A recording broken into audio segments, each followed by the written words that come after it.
کہ جب حکم آ جائے تو پھر حکم ماننا ہے، ادب. اور اس بات پہ ہمارے طالب علم بڑے پکے ہیں. مرید آج کل کے اس مسئلے میں بڑے کہتے ہیں صاحب نے خود کہا ہے کہ خیر صلاح ہے. انہوں نے خود کئی دفعہ کہا ہے جی تسی بڑے سیانے ہو، تانوں مطلب دی گل دی سمجھ جلدی لگتی ہے. انہوں نے خود کہا ہے کہ ٹائم ہو تو آیا کرو. یہ کب انہوں نے کہا ہے کہ مجبوری ہے روز ہی آنا؟ یہ انہوں نے کب کہا؟ ان کو بھی تو پتہ ہے نا مجبور ہے. تو آپ کو بھی تو پتہ ہے نا کہ ان کا آپ سے پیار ہے. آپ اس پر بھی تو تھوڑا غور کریں نا. لیکن ہم مرضی کا کوئی ایک آدھ فکرہ نا، مرضی کا. وہ ایک طالب علم یہاں سے گیا تو میرا دل نہیں تھا جائے، تو وہ کہنے لگا جی مجھے حضرت صاحب نے خود کہا ہے، حضرت صاحب نے خود کہا. میں پوچھ کے آیا ہوں. تو جو ہمارے کچھ سنگی تھے بیچ میں پیار والے، وہ کہنے لگے آندہ میں پوچھ کے آیا. میں کیا آندہ وہ بھی ٹھیک ہی ہے. تو انہوں ساکھیا سی میں جاواں تو میں انہوں کی آندہ. میری بات کی سمجھ آئی ہے نا جی. جب ارادہ ہوا تو پھر ابے کو منا کے بھی آ گئے. جب ارادہ ہوا تو ابا جی کو میں نے جانا ہے، بزرگوں کے پاس ملنے جانا ہے. اور جب ارادہ نہ ہوا تو کہنے لگے حضرت صاحب نے خود فرمایا ہے کہ ابا راضی ہوگا تو اللہ راضی ہوگا. چھٹی مرضی کا ہے نا مزاج، تو مرضی کی کہانی. تو میں الحمدللہ مجھے تھوڑا سا پتہ ہے، ویسے بھی اپنے بال بچے کا پتہ ہوتا ہے. ہیں جی کی آندے نے پیداندنی کے جیندے سال ہی ویکھی دے نے. مجھے بھی پتہ ہوتا ہے کہ آج کہاں کہاں کس کس انداز میں کیا کیا کہانی ہے، کہاں کہاں کیا سٹوری ہے. تو کبھی کبھی یہ سارا پیار ہی ہے، یہ بھی سارا، اس میں بھی پیار ہی ہے. پتہ چل جاتا ہے کہ کل کہاں سے بات کر رہا تھا اور آج بات کہاں کر رہا ہے. یہ اپنا اپنا مزاج ہوتا ہے نا، اپنی طبیعت کے مطابق چلنا ہے. سنا یہی ہے کہ الامر فوق الادب، کہ جب حکم مل جائے تو پھر ادب نہیں کرنا، پھر حکم پہ. پر حضرت صدیق اکبر نے نرالا ہی کام کیا. حضور سید عالم صلی اللہ علیہ وسلم ایک صلح کرانے گئے، فرمایا میں دیر سے آیا تو جماعت کرا لینا.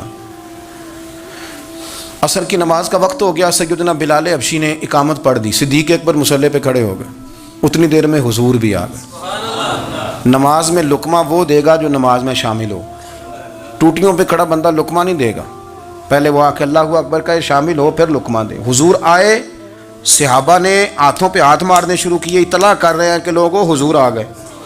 سرکار اگلی صف کے قریب پہنچے تو جناب صدیق اکبر نماز پڑھا رہے تھے. نماز، لوگ تو بغیر نماز کے ادب کرنے پر اعتراض کرتے ہیں. میں بخاری شریف کی حدیث پیش کر رہا ہوں، نماز پڑھا رہے تھے. انہیں پتہ چل گیا نا حضور آئے ہیں، تو ایک قدم نماز سے پیچھے ہٹا لیا. نماز پڑھا کہ میں تہ ول ویکھاں، او مینوں کعبہ بھول گیا آئی. ہن بھول گئیاں نہیں سب صوم صلاتاں، اکو یار دا فکر پہ آئی. حضرت صدیق اکبر نے ایک قدم پیچھے ہٹایا تو حضور نے فرمایا ابو بکر پڑھاؤ نماز. پھر دوسرا قدم پیچھے ہٹایا تو فرمایا پڑھاؤ نماز. تیسرا قدم پیچھے ہٹایا. ہم نے آج تک یہی سنا ہے کہ حکم ہو جائے تو حکم ماننا ہے، ادب. اور ہمارے ہاں یہی ہوتا ہے، پھر لوگ حکم ہی مانتے ہیں، پھر ان کو ادب بھول جاتا ہے. لیکن جناب صدیق اکبر 3 دفعہ حکم آیا پر پیچھے ہٹ گئے. حضور مصلی پہ گئے، نماز پڑھائی.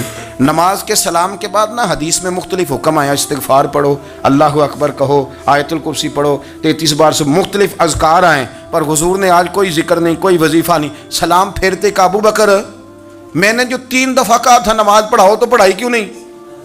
ایک دفعہ نہیں 3.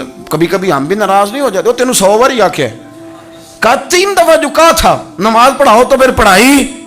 تو حضرت صدیق اکبر رو پڑے، ہاتھ دونوں باندھ دیے، گھٹنے زمین پہ رکھ دیے. عرض کرنے لگے کیا جملہ ہے، کیا ترتیب ہے. عرض کرنے لگے یا رسول اللہ، ابو قحافہ کے بیٹے کی اتنی بھی جرت نہیں کہ مدینے والے رسول کو نماز پڑھائے.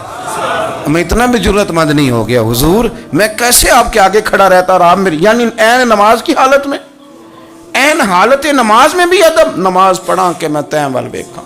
ان کا با بھول گیا آئی، میں نے بھول گئیاں نہیں سب صوم صلاتاں، اکو یار دا فکر پہ آئی. دوستو حضرت ابو بکر صدیق رضی اللہ تعالیٰ عنہ کا عشق، ان کا پریم، ان کا پیار، ان کی باتیں. ایک دن نا حضور کے وصال کے بعد اچانک نہ اس طرف جا رہے ہیں، خاصے مسجد سے دور چلے گئے. تو حضرت عمر تھوڑا طبیعت کو جانتے تھے، جناب عمر پیچھے دوڑے، کہنے لگے کدھر جا رہے ہو؟ چپ کر گئے. کیا ہوا، کدھر جا رہے تھے؟ ابو بکر سیانے بندے ہو، امیر المومنین ہو، کہاں جا رہے؟ تو رو پڑے.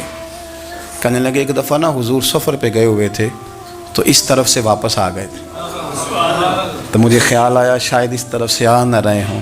حضرت عمر رو پڑے. کہنے لگے ابو بکر اب تو حضور نے پردہ کر لیا. جنہاں دے دل بر جانی وچھڑ، کون روے پھر تھوڑا، سب روگاں دا روگ محمد جس دا نام وچھڑ. آپ ساری سیرت کی کتاب میں پڑھ لیں گے تو ابو بکر صدیق کا وصال کس بیماری سے ہوا. لوگوں نے قول کیے ہیں کہ وہ سانپ کا زہر آ جاتا تھا، فلاں چیز تھی، لیکن کوئی بندہ وجہ تلاش کر سکا؟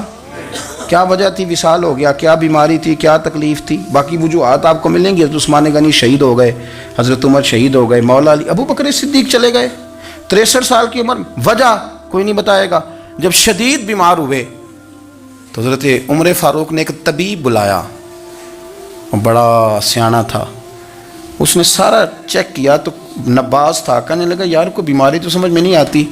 تو حضرت عمر تھوڑا سا جلال میں، یرانہ تھا نا، جلال میں کہنے لگے ابو بکر مسئلہ کیا ہے؟ دن بہ دن کمزور ہوتے جا رہے، نماز پڑھانے کھڑے ہوتے تو ٹانگیں کانپتی ہیں، مسئلہ بتائیں کیا ہے؟ طبیب اتنا بڑا ہے، یہ تو بندہ کا چہرہ دیکھ کے بیماری بتا دیتا ہے، اور یہ کہہ رہا ہے کوئی بیماری نہیں.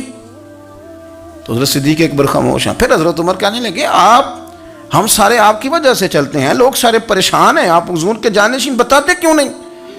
جب تیسری دفعہ کہا تو حضرت صدیق اکبر کہنے لگے عمر زیادہ باتیں نہ کر، تجھے پتہ نہیں مجھے کیا بیماری ہے؟ نہیں پتہ تو میں بتاؤں؟ نہیں پتہ تجھے، بول. تو جناب عمر رو پڑے. کہنے لگے ابو بکر مجھے پتہ ہے، آپ کا دیدار کے بغیر کام نہیں چلتا. وقت نا لمبا ہو گیا، چر ہو گیا، مینوں ترلے لیندیاں کدی موڑ میرے ول واگا، خواب میری وچ ایک وار دیاں میں میں ساری عمر نہ جاگا. مجھے پتہ ہے آپ کے مرض کا، پر ابو بکر امت کو ضرورت بھی تو ہے نا. تو حضرت صدیق اکبر کہنے لگے بس ہو گئی ہے، اب میری وصیت یاد رکھنا، جب میں دنیا سے جاؤں تو اٹھا کے میرا جنازہ قبر رسول پہ لے جانا، اور پہلے پوچھ لینا کہ ابو بکر حاضر ہے، اجازت ہو تو مجھے دفن کر دینا، ورنہ جنت البقیع میں. تو لوگ کہتے ہیں ابھی جنازہ ہی رکھا ہی تھا کہ دروازہ اندر سے خود بخود کھل گیا، اور آواز آئی اب دیر نہ کرو، محبوب کو محبوب کے ساتھ ملا دو.